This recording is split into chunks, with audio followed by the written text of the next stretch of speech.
नमस्कार। मार्केट की बात करते हैं, शेयर बाजार की बात करेंगे, निवेश इन्वेस्टमेंट के बारे में बात करते हैं, इराडा लिमिटेड के बारे में बात करेंगे। पावर सेक्टर के लिए कामकाज है कंपनी का, फाइनेंस का। Indian renewable energy development agency limited बड़ा नाम है और स्टॉक में माइनस रिटर्न दिया जबकि बाजार ऊपर की तरफ है। तो कुछ मित्रगण, सब्सक्राइबर, दोस्त इस कंपनी के बारे में जानकारी चाह रहे थे, तो एनालिसिस करते हैं, रिव्यू करते हैं कि आगे शेयर प्राइस कैसा रहेगा। इसके शेयर प्राइस के अनुसार बात करेंगे, बिजनेस के अनुसार बात करेंगे और एक तरह से पावर सेक्टर रिलेटेड ही कंपनी है।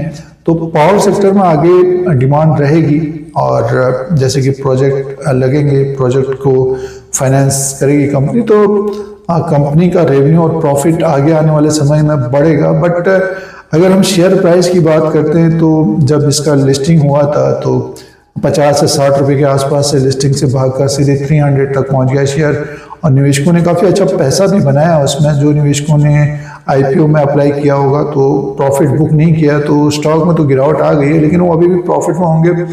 लेकिन जिन्होंने प्रॉफिट बुक किया होगा काफ़ी अच्छा प्रॉफिट बना निवेशकों का इसमें। बट जिन्होंने खरीदारी की है 200 के ऊपर या 200 के नीचे या 160 में खरीदारी की है, वो निवेशक वरीड होंगे, चिंतित होंगे। शेयर प्राइस की बात करते हैं तो पिछले 5 साल की बात अगर हम जब से ये लिस्ट हुआ है तो स्टॉक तो ऊपर की तरफ ही है और 1 साल की बात करते हैं तो माइनस रिटर्न है 36% का। पिछले साल शेयर 200 के ऊपर था दोस्तों, 200 के ऊपर बहुत सारे निवेशकों ने इसमें खरीदारी की होगी और स्टॉक गिर कर आ गया 135 140 के आसपास। उसके बाद एक तेजी आई है इसमें, 182 तक गया था, बट फिर से एक गिरावट है। तो जो ट्रेंड है इसका बेयरिश ट्रेंड है टेक्निकली। अब डिपेंड करेगा आगे बिजनेस कैसा रहता है और उसी के अनुसार वैल्यूएशन बढ़ेगा। तो जैसे कि देखिए आगे फिर पावर की डिमांड तो रहेगी और ज़्यादा से ज़्यादा प्रोजेक्ट को फाइनेंस भी होगा तो इसका रेवेन्यू और प्रॉफिट बढ़ता हुआ नजर आएगा। अब जैसे बहुत सारे निवेशक अपना कैपिटल पूंजी लगाते हैं, शेयर गिर गया करके, तो बिजनेस की बात करते हैं तो देखिए पिछले कुछ सालों में ग्रोथ तो रही है। 2058 करोड़ का इसका रेवेन्यू था। कंपनी का जो लास्ट क्वार्टर में जो कंपनी का प्रॉफिट था 549 करोड़ का था। प्रॉफिट बढ़कर आया था और इससे पहले क्वार्टर में कम प्रॉफिट था। तो इसी तरह से ग्रोथ देखने को मिलेगी आगे आने वाले समय में, 1 साल में या 2 साल में, तो वैल्यूएशन बढ़ेगा। अभी तक का जो फंडामेंटल पॉइंट्स की बात करते हैं, मार्केट कैप की बात करते हैं, 46,899 करोड़ का इसका मार्केट कैप है। फेस वैल्यू 10 रुपीज का, बुक वैल्यू पर शेयर 46 का है और इसका डिविडेंड अभी कंपनी नहीं दे रही। एक ये माइनस पॉइंट है, अगर डिविडेंड मिलते रहता है तो निवेशकों को थोड़ा बहुत रिलीफ मिलता है। ईपीएस 6.13 का है और पी रेशियो 21 का है। तो पी रेशियो 21 का है और बुक वैल्यू पर शेयर 46 का है।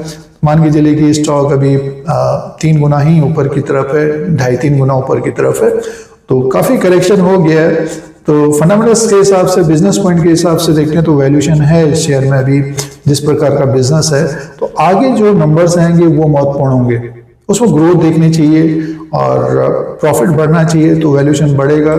आज शेयर में फिर जो गिर रहा है शेयर तो उसमें फिर बाइंग भी देखने को मिलेगी। और टेक्निकली बात करते हैं तो देखिए स्टॉक एक तरह से ओवरसोल्ड की स्थिति बनी है। जिस प्रकार से स्टॉक नीचे की तरफ आया है तो ऊपर का जो रेजिस्टेंस रहेगा इसका 155 160 का रहेगा। 160 के ऊपर क्लोजिंग देता है तो एक रैली बन सकती है, 180 से 200 तक जाता हुआ दिखाई दे सकता है। और 132 130 के नीचे भी आता है शेयर तो इसमें ओवरसोल्ड की स्थिति बनी है। तो टेक्निकली एक तरह से देखिए कभी भी जंप आ सकता है आगे आने वाले समय में। और जो निवेशक ऊपर की तरफ फंसे हैं तो समय देना पड़ेगा। अगर आपने एक ही शेयर में निवेश कर लिया है तो उनकी दिक्कत ज्यादा रहेगी। जिन्होंने कम क्वांटिटी में शेयर खरीदे हैं तो थोड़ा बहुत समय देना चाहिए, नेक्स्ट 6 महीना 1 साल और देना चाहिए Indian renewable energy development agency limited को। काफ़ी चर्चा थी इसकी, बट शेयर में इस तरह की गिरावट है कि निवेशक हैरान परेशान हैं और लगातार शेयर गिर रहा है और बाजार ऊपर की तरफ है। तो बिजनेस पॉइंट और फंडामेंटल पॉइंट्स के हिसाब से वैल्यूएशन देखने को मिल रहा है और जिस प्रकार से गिरावट देखने को मिल रही है तो स्टॉक एक तरह से ओवरसोल्ड की स्थिति बनी है। तो आगे आने वाले समय में इसका बिजनेस इंपॉर्टेंट करेगा। तो जो निवेशक इसमें फंसे हैं, ट्रेड कर रहे हैं, क्योंकि वॉल्यूम भी कम रहता है, तो वो निवेशक इसके नतीजों के ऊपर ध्यान दें, अपडेट्स के ऊपर ध्यान दें, उसी के अनुसार देखें कि शेयर में क्या हो रहा है। और आगे आने वाले समय में इस सेक्टर में भी तेजी देखने को मिलेगी, तो इसमें भी तेजी देखने को मिल सकती है। और इसमें ज्यादातर देखा गया है कि सर्किट के द्वारा ही अप डाउन रहा है पिछले कुछ समय जब से लिस्ट हुआ है। अब देखिए 50-60 रुपए से 300 रुपए चला गया, उसमें बहुत सारे निवेशकों ने पैसा कमाया। अब जो निवेशक तेजी में या उस तरह का ट्रेड कर रहे थे वो फंस गए, फिर इन्वेस्टर बन गया, वो निवेशक फंस गए। तो ये ध्यान रखें। और अब जो निवेशक अभी खरीदारी कर रहे हैं तो उनको समय देना पड़ेगा, और एक ही शेयर में पैसा नहीं लगाना चाहिए। मेन ये किसी भी कंपनी या ग्रुप में शेयर खरीदारी कर रहे हैं तो उसके बारे में सबसे पहले जानकारी रखें, उसी के बाद उसमें निवेश करें। और एक रणनीति, एक स्ट्रेटजी भी बनानी चाहिए बाजार में, क्योंकि कब कौन सा सेक्टर डाउन हो जाए, तेज हो जाए, ये आप देखने को मिलता है बाजार में ना। तो जो निवेशक ऊपर की तरफ फंस गए हैं, होल्ड करना चाहिए, या रैली बनती है तो अपना डिसीजन करें क्या करना है। ज्यादा पैसा आपने लगा दिया है तो जानकारी जरूर रखना चाहिए किसी भी कंपनी में निवेश करने के लिए।